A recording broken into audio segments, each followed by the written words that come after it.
রাধে রাধে বন্ধুরা, সুপ্রভাত সকলকে। কেমন আছো তোমরা সবাই? আমাদের গল্পকথার নতুন আরও একটি সুন্দর ভিডিওতে তোমাদের সকলকে জানাই স্বাগতম। আশা করছি সকলে খুব ভালো আছো, সুস্থ আছো, আর আমরাও বেশ ভালো আছি। আর আজকের দিনটা ছিল হচ্ছে বৃহস্পতিবার, আর এখন বাজে মোটামুটি 6:30। জানো তো, 6:30 আগে এখন করে উঠতেই পারছি না। ঠান্ডার মধ্যে ঘুমোতে এত ভালো লাগছে, মানে ঠিক যতটা লেট না করলে হয় না, ঠিক জানো তো কদিন ধরে এটা খুব হচ্ছে, ঠিক সেই মতোই উঠছি। মানে আগে যেরকম তাড়াতাড়ি 6টার মধ্যে উঠে সমস্ত কাজ করা শুরু করে দিতাম, এখন তো 6টাতে মানে উঠতেই ইচ্ছা করছে না, মনে হচ্ছে এখনও তো দেরি আছে, আর একটুখানি শুয়ে নেই। তবে জানো তো, দেরি করে উঠলেও না এখন আমার নিজের থেকে মনে হয় যে আমার কাজের স্পিড অনেকটা বেড়ে গেছে। এখন রান্নাঘরে গেলেই না এমন একটা অভ্যাস হয়ে গেছে, পরপর কোনটার পর কী করবো সমস্ত কিছুই রেডি করে নিতে পারি। তো এইদিকে আমি ওঠার সাথে সাথে না কৌশিকও উঠে পড়েছে, তো ভাবলাম তাহলে একেবারে বিছানাটা তুলে রেখে তারপরেই হচ্ছে নিচে যাই। তাহলে না যখন নিচ থেকে রান্নাবান্না সেরে আসবো, এসেই আগেই বিছানা তুলতে হবে না, তখন তাহলে এসে একটুখানি ধীরে সুস্থে বসে নিয়ে না তারপরে আবার সব কাজ করা যাবে। তো এদিকে বিছানা তোলা হয়ে গেছে, আর এই যে জানলাটাও এখন খুলে দিচ্ছি। আর দেখতেই তো পাচ্ছ বাইরে কীরকম ঠান্ডা। অন্যদিন যখন জানলা খুলি সকালের দিকে, খাটে কিন্তু বেশ ভালো রোদ চলে আসে, আজকে কিচ্ছু রোদের দেখা নেই। তো ঘরের কাজ আপাতত আর কিচ্ছু করবো না, আবার সমস্ত কিছু পরে করবো, কারণ নিচে গিয়ে আগে রান্না বসাতে হবে। তো ভাবলাম এদিকে জানলাগুলো খুলে দিই, ঠান্ডা ঠান্ডা হাওয়া আসছে ঠিকই, তবে কি বলো তো, এখন যদি না খুলি না পরের দিকে খুলতে খুলতে আবার অনেকটা দেরি হয়ে যায়, তখন আবার রোদগুলো ঠিকঠাক ঘরে ঢোকে না। তো এত কিছুর মধ্যে আমি ছাদে আসবো না তাই কি হয়? তো এখন দেখো এরপরে একটা খুব সুন্দর দৃশ্য দেখা যাবে। আমার মাথার ওপরে কতগুলো পাখি উড়াউড়ি করছিল, কিন্তু আমি যখন ভিডিওটা তুলছিলাম তখন তো এত খেয়ালই করিনি। আর শীত পড়াতে দেখো আমার বোগেনভেলিয়াতে কত ফুল চলে এসছে। মার কাছ থেকেও যে গাছটা এনে লাগিয়েছি না, ওটাও বেশ বড়, তো দেখি এই বছর ফুল দেয় কিনা। যদি একান্তই এই বছর না দেয় তাহলে তো সামনে বছর দেবেই। আর ওইদিকে তো দেখছো পিটুনিয়াও এনেছি, তবে জানো তো 3টে পিটুনিয়া এনেছিলাম না, একটা পিটুনিয়া গাছ যেন কেমন একটা হয়ে যাচ্ছে আস্তে আস্তে। তো ওকে রেখে তো দিয়েছি, জানি না এখন কি হবে, এখন তো অনেকটা ঠান্ডা ঠান্ডা পড়ে গেছে। তো এখন দেখা যাক গাছটার হচ্ছে ভবিষ্যৎটা কি হয়। মানে কেমন যেন সেই কি বলবো বলো তো, দুবলা পাতলা মতো লাগছে, মনে হচ্ছে এক্ষুনি যেন মরে যাবে। তবে দেখলাম পাতাগুলো একদম ঠিকঠাক রয়েছে, তো সেই জন্য ওকে রেখে দিয়েছি, থাক। বলা যায় না কখন ওই আবার হয়তো সবার আগে সব থেকে সুন্দর ফুল দেবে। তো এই যে রান্নাঘরে চলে এসেছি, আর এদিকে প্রথমেই হচ্ছে বসিয়ে দিচ্ছি হচ্ছে শাক ভাজা। তার কারণ হচ্ছে এই শাক ভাজা, সকালবেলা এখন শাক ভাজা করবো, আর তার সাথে করবো হচ্ছে বাঁধাকপির ঘন্ট। তো বাঁধাকপিটা কাটা আছে, কিন্তু আলুটা আমায় কাটতে হবে। তো ভাবলাম ততক্ষণে গ্যাসটাকে বন্ধ করে রেখে দরকার নেই, আসলে একটা রান্না হতে থাক। কি বলো তো, সকালবেলা যেহেতু সময় হাতে অল্প থাকে, তাই মানে একটুখানি প্ল্যান করে আমাকে কাজ করতেই হয়, যে রান্নাঘরে ঢোকা মানেই আগে আমাকে গ্যাস জ্বালিয়ে কিছু একটা বসাতে হবে, যাতে আমার মনে না হয় যে এই সময়টা আমার নষ্ট গেল। আর আজকে বাঁধাকপিটা নিরামিষভাবেই করব, কারণ আজকে দেব হচ্ছে মটরশুঁটি। বিশ্বাস করো, মটরশুঁটি তো খুব বেশি ছিল না, অল্পই ছিল, তাতেই বাঁধাকপিটা না পুরো জানো তো অন্য রকম টেস্ট খেতে লাগলো। মানে এরকম যে হবে সত্যি আমি আশা করিনি। এই জন্যই বলে শীতকালের কিছু কিছু মানে রান্না আছে, সেগুলো শীতকালেই যেন বেশি তার আর কি রূপ খুলে যায়। তো এটাকে দেখো ফোড়ন দিয়ে হচ্ছে আলুটা ভেজে নিয়েছি, তার মধ্যেই টমেটো, কাঁচা লঙ্কা, তারপরে মটরশুঁটি, জিরের গুঁড়ো, ধনের গুঁড়ো, সামান্য লঙ্কার গুঁড়োও দিয়েছিলাম। তো সমস্ত কিছু দিয়ে ভালোভাবে কষিয়ে নিয়ে এইবার এই যে বাঁধাকপিটা দিয়ে দিলাম। তো অনেকেই দেখেছি বাঁধাকপি তাড়াতাড়ি করার জন্য একটুখানি ভাপিয়ে নিয়ে তারপরে করে, তবে জানো তো আমি একদিনকে ভাপিয়ে করেছিলাম, আমার না সেরকম টেস্ট ভালো লাগেনি, তারপর থেকে না এইভাবে কড়াইতেই করি। তো ওদিকে বাঁধাকপিটা বসিয়ে দিয়েছি, আর সকালে এই যে কৌশিকের জন্য বানিয়ে নেব হচ্ছে পাস্তা। তো এখানে এই যে ইউজ করছি ডিজানোর ফুসিলি পাস্তা, তো এটা বেশ ভালো। তো এখন বাড়িতে এইটাই আনা হচ্ছে, তাই প্রত্যেক দিন বলতে পারো কম বেশি তোমাদের সাথে এটাই শেয়ার করছি। আর এটা তো মানে আটার তৈরি, তো সেই জন্য খাওয়াটাও খুব একটা ক্ষতিকারক না, তো সেই জন্য এখন এইটাই ইউজ করছি কয়েকদিন। আর এদিকে আমার পাস্তা বানাতে যা যা লাগবে সমস্ত কিছু কেটেও নিয়েছি, অল্প অল্প সবজি কাটতে সময় লাগেনি। আর এদিকে দেখো আমার পাস্তাটাও সেদ্ধ হয়ে গেছে। তো চলো এখন ঝটাপট কৌশিকের ব্রেকফাস্টটা বানিয়ে নেই, তার কারণ ও তাড়াতাড়ি করে খেয়ে আবার বেরোবে।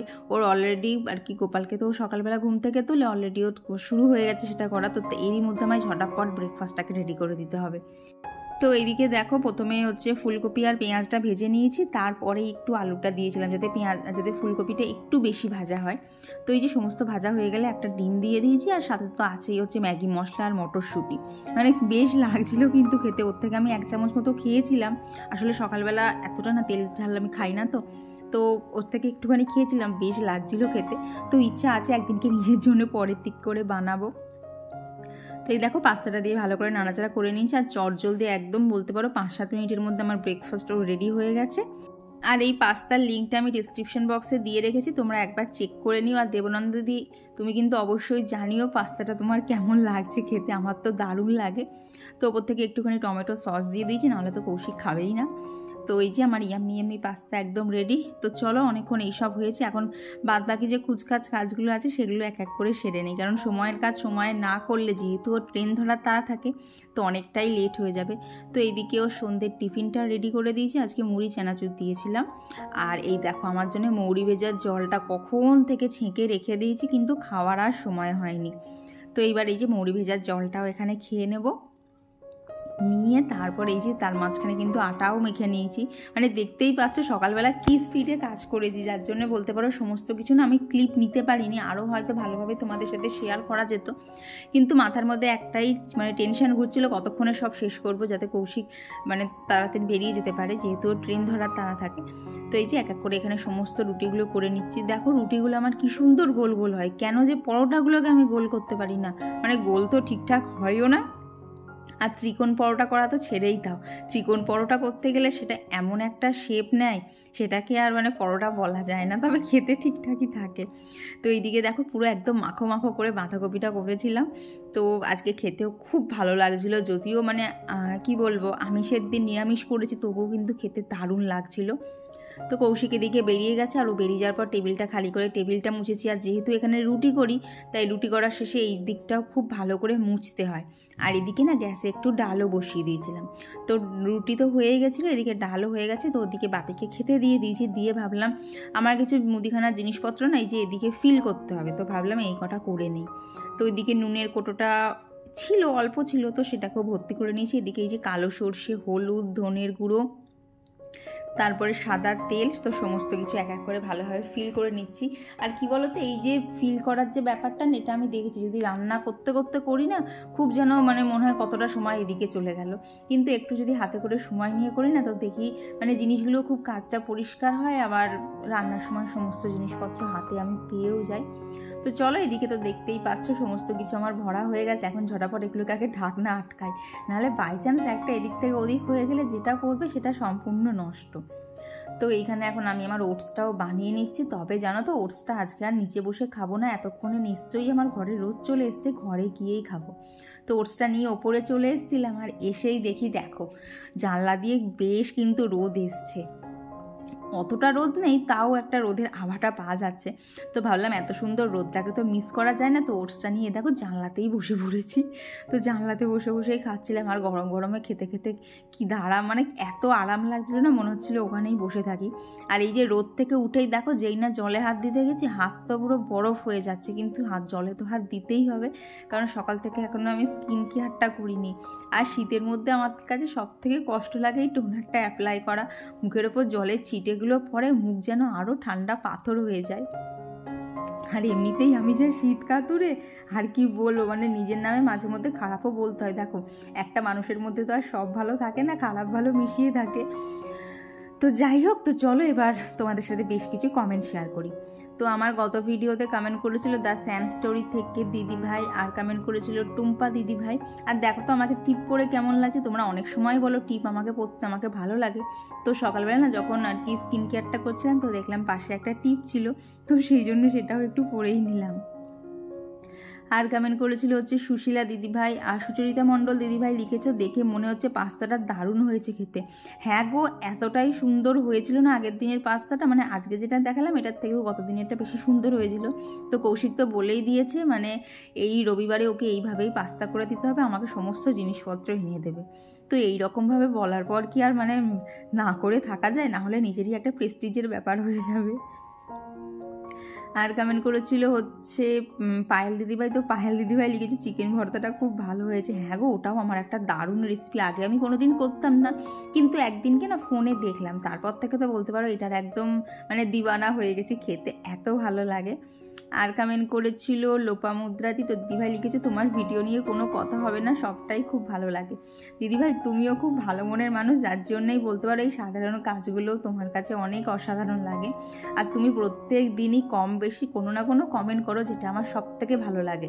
আর এই যে তুমি কমেন্টগুলো করো না, এর জন্য মানে কি বলো তো, নিজের কাছে একটা ফিল হয় না, কেউ তো থাকে যে আমার জন্য বসে আছে। তো যখন তোমাদের এই কমেন্টগুলো ঢোকে আমার ভীষণ ভালো লাগে। আর কমেন্ট করেছিল মুস্কান, তো ও লিখেছে যে দিদি খুব ভালো লাগলো ভিডিওটা, থ্যাংক ইউ। আর বুদ্ধদেব আইডি থেকে দিদিভাই লিখেছে যে কাসুন্দি দিয়ে মাছ মোলা খেয়ে দেখো। এই মাছ মোলা জিনিসটা দিদিভাই কি একটুখানি বলো তো, আমি সত্যি কথা বলতে আমি এক জায়গায় ভেবেছি তুমি হয়তো টাইপ মিস্টেক করেছো, বাট এটা অন্য কোনো মাছ কিনা বা কীরকম কী মাছ আমাকে একটুখানি বলো তো, কারণ তুমি বলেছো খেয়ে দেখতে, কিন্তু মাছ মোলা জিনিসটা কি সেটাই আমি জানি না, যে একদিনকে ট্রাই করব। তো এই ভিডিওর কমেন্টে অবশ্যই বলে দিও। আর কমেন্ট করেছিল হচ্ছে রিনা হালদার দিদিভাই। আর সুরভিদি লিখেছো যে তোমার এই বেডশিটটা আমার যে কি ভালো লাগে বলার মতো না। তুমি এক কাজ করো, কোনো দিন আমাদের এদিকে আসলে আমার সাথে দেখা করো, তাহলে তোমার যা যা আমার ভালো লাগে সমস্ত কিছুর দোকানগুলোতে তোমাকে নিয়ে যাবো, আর তোমার পছন্দ মতো সমস্ত কিছু তোমাকে আমি গিফট করব। কারণ তুমি আমার ঘরের প্রত্যেকটা জিনিসের এত প্রশংসা করো, আমার ভীষণ ভালো লাগে। তবে জানো তো, চাদরটা আমার আর একটুখানি অন্যরকম প্রিন্ট নেওয়ার ইচ্ছা ছিল, কিন্তু একদম তো পুজোর মুখে মুখে কিনেছিলাম, তো সেই জন্য আর ভালো প্রিন্ট সেরকম পাইনি। তবে ইদানিং করে দেখছি আমাকে না এই সাদা বেড কভারগুলো ভীষণ অ্যাট্রাক্ট করছে, যার জন্য দোকানে গেলেই না এই হালকা কালারের যে কোনো জিনিসই আমার না বড্ড পছন্দ হয়ে যাচ্ছে। তো দেখো, কথা বলতে বলতে ঘরের সমস্ত কাজই করে নিয়েছি। আর আজকে তো বৃহস্পতিবার, ডাস্টিংয়ের কাজ খুব একটা ছিল না, ওই যেটুকু না করলে নয় সেইটুকুই করে নিয়েছি। দিয়ে ছাদে এসে ওই সকালে কৌশিক জামা কাপড় মেলে দিয়ে গেছিলো, তো সেগুলো যা শুকিয়েছে তুললাম, আর এই যে গাছে জল দিয়ে নিয়েছি। আর গত দিন তোমাদেরকে দেখিয়েছিলাম না সব ফুল গাছগুলো লাগিয়েছি, তো মোটামুটি সব গাছই ঠিকঠাক আছে। তাও ওদেরকে একটুখানি মানে দেখতে এসেছিলাম, মানে সব ঠিকঠাক আছে কিনা। তবে জানো তো, এই গাঁদা গাছটার পাতাগুলো না কেমন যেন নুইয়ে নুইয়ে যাচ্ছে, তাও তো ওদেরকে সব ছাওয়ায় রেখে দিয়েছি যাতে ওটা ভালোভাবে আর কি গাছটা লেগে যেতে পারে। তো এই যে নিচে এসে এখন ঘরটা মুছে নেবো, তারপরেই একেবারে রান্নার ওদিকে যাব। আর আজকে না একটুখানি মার কাছেও যাওয়ার আছে, কারণ বাড়িতে একটা বিশেষ কাজ হচ্ছে, সেটাই আমি দেখতে যাব একটুখানি, বেশিক্ষণের জন্য না, খানিকক্ষণের জন্য। তো সেই জন্যই না তাড়াতাড়ি করছে, যাতে যে রান্না কাজ সমস্ত শেষ করে বৃহস্পতিবারে পুজো দিয়ে নিয়ে তাড়াতাড়ি হলে যেতে পারি। তো আর গত ভিডিওতে ভাগ্যশ্রী তালুকদার দিদিভাই লিখেছে অনেক দিন পর আজকে কমেন্ট করলাম, রোজই ভ্লগ দেখি কিন্তু কমেন্ট করা হয় না, তোমার কাজ খুব ভালো লাগে, রান্নাগুলো খুব ভালো লাগলো, কেমন আছো তুমি? আমি খুব ভালো আছি দিদিভাই, তুমি কেমন আছো অবশ্যই জানিও। আর কুহু সানশাইন থেকে দিদিভাই লিখেছে অনেক দিন পর কমেন্ট করলাম, তোমার পুরনো ব্লগ সব দেখলাম, খুব ভালো লাগলো, অনেক দিন কমেন্ট করা হয়নি তাই কিছু মনে করো না। ঠিক আছে গো দিদিভাই, দেখো আমরা হাউসওয়াইফরা প্রত্যেকেরই কিন্তু যখন না তখন কিন্তু কাজের প্রেশার থাকে, সবসময় যে মানে কমেন্ট তোমাকে করতেই হবে সেরকম না, তবে মাঝে সাঝে করো, আমার ভালো লাগবে। আর সমর্পিতা দিদিভাই লিখেছে সুস্মিতা তোমার চিকেন ভর্তার পাস্তার রেসিপিটা ফাটাফাটি হয়েছে, দারুণ রান্না করো তুমি, আমিও বানাবো একদিন, তোমাকে খুব ভালো লাগে, তুমি খুব ভালো। থ্যাংক ইউ দিদিভাই, মানে কি বলবো, এইটা বলতে পারো একদম আমার মানে মনের ভেতর থেকে কথাটা বেরিয়ে আসছে। দেখো, তোমরা আমাকে চেনোও না জানো না, সামান্য ভিডিওর মধ্যে দিয়েই তোমরা আমাকে যেটুকু দেখো, তাতেও আমি তোমাদের কত কাছে চলে যেতে পারি, কিন্তু যেসব মানুষগুলো আমাকে দেখে তাদের কাছেই আমি যেতে পারি না, মানে যাদেরকে নিয়ে আমাকে চলতে হবে তাদেরই কাছাকাছি আমি যেতে পারি না। মাঝে মধ্যে জানো তো এই জিনিসটা বড্ড আমার মনে হয়। আর আজকে যা যা রান্না করেছি কিছুই আর শেয়ার করলাম না, কারণ খুব তাড়াহুড়োর মধ্যে ছিলাম। তো এখানে পেঁয়াজ কলি আলু ভাজা করেছিলাম, আর সকালে তো ডাল করাই আছে, বাঁধাকপি করা আছে, আর এখানে একটুখানি ফুলকপি পনির আর আলু দিয়ে তরকারি করে নিয়েছিলাম। আজকে একটু পেঁয়াজ রসুন দিয়েই করেছিলাম, তবে না ঝোলটা বড্ড বেশি হয়ে গেছে। তো যাই হোক, এদিকে দেখো এখন রান্নাঘরটাও ভালো করে পরিষ্কার করে নিচ্ছি। আর এদিকে জানো তো, আমি কিন্তু প্রত্যেক দিন এইভাবে চিমনিটাকে না মুছে নেই, এতে দেখবে চিমনির মাঝখানে যতই তেল থাকুক না কেন, চিমনির আশপাশটা একদম পরিষ্কার থাকবে। তোমরা একবার চিমনিটাকে খুব ভালোভাবে পরিষ্কার করে নাও, তারপর থেকে এরকম ডেলি বেসিসে দেখবে, মানে যেরকম রান্নাঘর পরিষ্কার করো ডেলি বেসিসে যদি চিমনিটা ওইভাবে একটুখানি ভেজা কাপড় দিয়ে মুছে নাও না, তাহলে দেখবে একদম ধুলোও বসবে না, কোনো তেলের দাগও থাকবে না। এটা তো আমি আগে করতাম না, তবে যবে থেকে শুরু করেছি বেশ ভালো রেজাল্ট পেয়েছি। তো তারপর স্নান সেরে এই যে ছাদে এসেছিলাম, আর জানো তো আজকে এই লাল লাল গাঁদাগুলো না খানিকটা তুলে নিলাম, নাহলে দেখলাম গাছটা না মানে ও হয়তো ফুলের ভার নিতে পারছে না। তো গাছে যা যা ফুল ফুটেছিল মোটামুটি আজকে অনেকগুলো ফুলই তুলেছি। তো চলো এখন নিচে গিয়ে আগে পুজোটা দিয়ে নেই। আর বাসন তো সমস্ত সকালে মাজাই ছিল, মেজে একদম এখানে সব রেখে দিয়েছিলাম জানলাতে, সমস্ত বাসন খুব ভালোভাবে শুকিয়েও গেছে। আর তোমাদেরকে তো কতদিন ঠিকঠাক করে দেখায়নি সব ঠাকুরদেরকে সোয়েটার পরে কেমন লাগছে। তো বড় সিংহাসনটা তো দেখিয়েছিলাম, কিন্তু আগের দিন তো ছোটো সিংহাসনটা বন্ধ করে রেখেছিলাম, তাই আর দেখানো হয়নি। এখানে দেখো মহাদেবকেও আর কি সোয়েটার দিয়েছি, তবে যেহেতু এখন পুজো করবো তো সেই জন্য এই যে সোয়েটারটা এখন খুলে রাখলাম, যখন আবার সন্ধেবেলা সন্ধে টন্ধে দেওয়া হয়ে যাবে তখন আবার গায়ে দিয়ে দেবো। তো আর গত ভিডিওতে কমেন্ট করেছিল জয়শ্রী বিশ্বাস দিদিভাই, তো তুমি লিখেছো আমিও ভাবছি কবে নার্সারিতে যাব ফুল গাছ আনতে, তোমার গাছ দেখে লোভ লাগছে। হ্যাঁ গো, এটা আমারও হয়। আমরা যারা গাছ ভালোবাসি না, কারোর একটা কোনো গাছ দেখলেই, আর সেটা যদি স্পেশালি নিজের না থাকে, মনে হয় কতক্ষণে গিয়ে নিয়ে আসবো। তো আজকে তো বৃহস্পতিবার, তো সেই জন্য দেখো মা লক্ষ্মীর ভোগে আর কি চিড়ে আর মুরগি দিয়েছি। আর যেহেতু আমার সিংহাসনে এখন দুজন বাচ্চা আছে, একটা হচ্ছে গোপু সোনা, একটা হচ্ছে কার্তিক সোনা, তো সেই জন্য ওদের থালাতেও দিয়েছি। তো একজন দিদিভাই লিখেছিলে যে যখন এরকম দিতে হয় সব ঠাকুরকেই দিতে হয়, তবে কি বলো তো, আমি যতদূর জানি সব ঠাকুরের ভোগে না চিড়ে মুরগি লাগে না। তো রাধা মাধব বলছি, যখন লক্ষ্মীনারায়ণ ঠাকুরকে দেই না, তখন মনে হয় লক্ষ্মীনারায়ণ ঠাকুরকে দিচ্ছি, তাহলে সিংহাসনে দুজন বাচ্চা আছে, ওরা বা বাদ যাবে কেন, যতই হোক বাচ্চা তো ওই জন্যে ওদেরকেও দেই। আর কমেন্ট করেছিল আমি সুপ্রীতি আইডি থেকে, তো তুমি লিখেছো যে আমি শাখা কিভাবে ক্লিন করি আর কতদিন পর পর করি, আমার শাখায় খুব নোংরা হয়। দেখো শাখা পরিষ্কার, আমি তো এই শাখাটা 12 মাস পরে থাকি, আমার পক্ষে না সবসময় খুলে পরিষ্কার করা সম্ভব হয় না। আমি যখনই দেখি একটু বেশি কালো কালো হয়ে গেছে তখন কি করি বলো তো, ধরো স্নান করতে গেছি, তো সেই স্নান করার মাঝেই কিন্তু আমি মানে বেশ ভালো করে হাতে প্রথমে সাবানটা মাখিয়ে নিয়ে তারপরে সেই হাতটা দিয়ে শাখায় মাখিয়ে নেই, নিয়ে নর্মাল যে দাঁত মাজার ব্রাশ আছে না, যেগুলো একটুখানি পুরনো হয়ে যায়, তবে খুব বেশি পুরনো নেবে না, তাহলে হচ্ছে ধার চলে যাবে। তো ওই রকম হালকা একটু ধার ধার থাকবে ওরকম একটা ব্রাশ নেবে, নিয়ে যদি ঘষে নাও না তাহলে দেখবে অনেকটা পরিষ্কার হয়ে যায়। তবে আমি যেহেতু এগুলো মানে প্রত্যেক সপ্তাহে একদিন করে করি, তো আমার আর সেরকম বেশি ময়লা পড়ে না। তবে তুমি যেহেতু বলেছো না অনেকটা ময়লা পড়ে গেছে, তো বলবো তুমি একদিনকে খুলে ভালো করে পরিষ্কার করে নাও, তারপর থেকে এই টিপসটা অ্যাপ্লাই করে দেখো, নর্মাল সাবান দিয়ে আর ব্রাশ দিয়ে ঘষে নেবে, তাহলেই দেখবে অনেকটা পরিষ্কার হয়ে যায়। আর আমার হাতের শাখাগুলোতে এখন ওই জিগজ্যাগ প্যাটার্নের আছে, সত্যি বলতে খুব ময়লা ধরে, যার জন্য আমাকে পরিষ্কার করে নিতেই হয়। তো এইদিকে দেখো কথা বলতে বলতে পুজোর অনেকটাই জোগাড় আমার হয়ে গেছে, ওদিকে প্রদীপও জ্বালিয়ে নিয়েছি, এদিকে মা লক্ষ্মীর ঘটও পেতে নিয়েছি। আর কি মা লক্ষ্মীর যখন ঘরটা পাতি না, তার আগেই কিন্তু আমি প্রদীপ ধূপ দ্বীপ সমস্ত কিছু জ্বালিয়ে নিই। তো আর কমেন্ট করেছিল হচ্ছে ড্রামা কুইন আইডি থেকে সিন্ধিয়া, তোমার নামটা আমার দারুণ লেগেছে গো, তুমি খুব ভালো থেকো। আর কমেন্ট করেছিল ইনাইল লাইফস্টাইল থেকে দিদিভাই, পিয়া ঘরকন্যা সুস্মিতা থেকে সুস্মিতা দিদিভাই, রাখি পাল দিদিভাই, সায়নী গাঙ্গুলি দিদিভাই। তো তোমাদের সকলকে জানাই অসংখ্য ধন্যবাদ, তোমরা এইভাবেই আমাকে আগামী দিনে ভালোবাসা দিয়ে যেও, আমার পাশে থেকো, যাতে আমি চ্যানেলটাকে আস্তে আস্তে আরও বড় করতে পারি। তো এইখানে সমস্ত ঠাকুর মানে যেখানে যেখানে তুলসী পাতা আর কি ঠাকুরের চরণে দিতে হয়, যেমন ধরো কৃষ্ণ ঠাকুর, গোপাল, তারপরে গীতায় নারায়ণ ঠাকুর, ওদিকে গুরুদেব, সবাইকে তুলসী পাতা দিয়ে এই যে ফুলও দিয়ে ভালো করে পুজো দেওয়া হয়ে গেছে। দেখবে বৃহস্পতিবার পুজোটা না একটা মানে অন্য রকম যেন থাকে, যেহেতু নতুন করে ঘরটা পাতা হয়, আর অন্যদিন তো ঘরটা মানে পুরনো থাকে, তখন আম পাতাগুলো শুকিয়ে যায়, কলাটাও কীরকম কালো হয়ে যায়, কিন্তু বৃহস্পতিবারে দেখবা কিন্তু বেশ লাগে পুজো করতে। তো এখানে এই যে সমস্ত পুজো করা আমার কমপ্লিট, এবার শুধু ঠাকুরের আরতিটা দিয়ে শঙ্খটা বাজিয়ে নেব। আর বৃহস্পতিবারে তো একটা বড় কাজ থাকে, সেটা হচ্ছে পাঁচালি করা। আমার তো প্রায় মিনিট 15-20 লাগে একভাবে যদি পাঁচালিটা পড়ি, হ্যাঁ যদি না কেউ মাঝখানে না ডাকে, অনেক সময় কোনো ডাকাডাকি আসলে তখন আবার গিয়ে দরজা খোলা থাকে, তো তখন একটুখানি বাধা পড়ে যায়। তবে একভাবে যদি পড়ি না, ওই 15-20 মিনিটের মধ্যে কিন্তু আমার পাঁচালি করা কমপ্লিট হয়ে যায়। তো দেখো তো আজকে ঠাকুর থেকে কেমন লাগছে, মানে কে কী রঙের জামা পরে আছে সেটা সেই শীতে বোঝাই যাবে না, কারণ সোয়েটার দেওয়া থাকে। এদিকে কার্তিক ঠাকুরকেও পুরো একদম সোয়েটার দিয়ে মুড়িয়ে দিয়েছি। তো এরপর খাওয়া দাওয়া কমপ্লিট করে নিয়েছি। আর আজকে জানো তো বেশ খানিকটা বেদানা ছিল, দেখলাম রেখে দিলে না কেমন হয়ে যাচ্ছে, তো এই খাওয়ার পরে এই বেদানাটাই খেয়ে নিয়েছিলাম, নিয়ে একটুখানি ওই ধরো 10-15 মিনিট মতো রেস্ট নিয়েছি।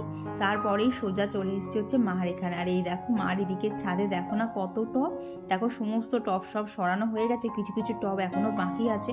আর দেখেছো বোগেনভেলিয়া গাছটা মার কি দারুণ লাগছে। তো এখানে না আজকে আমাদের বাড়িতে হচ্ছে শেড লাগানো হবে, তো তারই সব জিনিসপত্র আনা হয়েছে, মাপজোগ করে কেটে কেটে সকাল থেকে এইসবই চলছিল। তো আজকে আর কমপ্লিট হবে না, আজ আর আগামীকাল মিলিয়েই কমপ্লিট হবে। তো ফুল লুকটা কেমন হয় আবার যেদিনকে মার ওখানে যাব, তো সেদিনকে তোমাদের সাথে শেয়ার করবো, কারণ পরপর দুদিন তো মার কাছে আসা সম্ভব না, তাহলে আবার বাড়িতে প্রবলেম শুরু হয়ে যাবে। তো এদিকে দেখি মার আজকে পুজো দিতে অনেকটা লেট হয়ে গেছে, মা এখন এখানে হচ্ছে ফুল তুলছিল। আমি এসেছি অনেকটাই আগে, আমি ধরো এই 2-2:30 নাগাদ চলে এসেছি, ওই জন্য মার আজকে আর কি পুজো দিতে অনেকটাই লেট হয়ে গেছে। কারণ দেখবে বাড়িতে মিস্ত্রি কাজ করলে না অনেকটা লেট হয়ে যায়। আর মা যেহেতু একা, কেউ কিচ্ছু করার নেই, মা তোমার হিসা পাচ্ছে না, তার মধ্যে মাকে সমস্ত টপ সরাতে হচ্ছিল। তাও দেখলাম শেষের দিকে চিরদীপ এসেছিল আর কি, ও হচ্ছে ওর অফিসে যেখানে যখন আর কি টিফিন টাইম ছিল, তো তখনও এসেছিলো, এসে একটু মার এই যে টপগুলো সরিয়ে দিচ্ছিল। নাহলে মা একা একা এত টপ সরাতে গেলে মার কোমরের হাল খারাপ হয়ে যাবে। তো এই হচ্ছে ব্যাপার। তো এরপর ওই মার সাথে খানিকক্ষণ গল্প টল্প করলাম, একটু কাজটাক দেখলাম, তারপরে বাড়ি চলে এসেছি। এসে আর এখন তো তাড়াতাড়ি সন্ধে হয়ে যায়, যার জন্য তাড়াতাড়ি বাড়িও চলে আসতে হয়েছে। তো সন্ধে টন্ধে দেওয়া সমস্ত কিছু কমপ্লিট। এই যে আজকে আমার টিফিনে এইটাই ছিল। তো এইটা খেতে খেতে আজকে একটা মানে বলতে পারো সিনেমাটা খুব পুরনো, কিন্তু আমি কোনো দিন ইউটিউবে খুঁজে পাইনি, বহুবার খুঁজেছি এই সিনেমাটা। তো আজকে এই সিনেমাটাই দেখা হচ্ছে, নামটা আমি বলবো না, কারা কারা গেস করতে পারছো অবশ্যই জানিও কমেন্ট করে। তো আজকে এই সিনেমাটাই আর কি বসে বসে দেখছিলাম, আর এই সিনেমাটা কাদের কাদের ভালো লাগে সেটাও কিন্তু কমেন্টে জানিও। তো চলো আজকের ভিডিওটা এখানেই রাখছি, টাটা।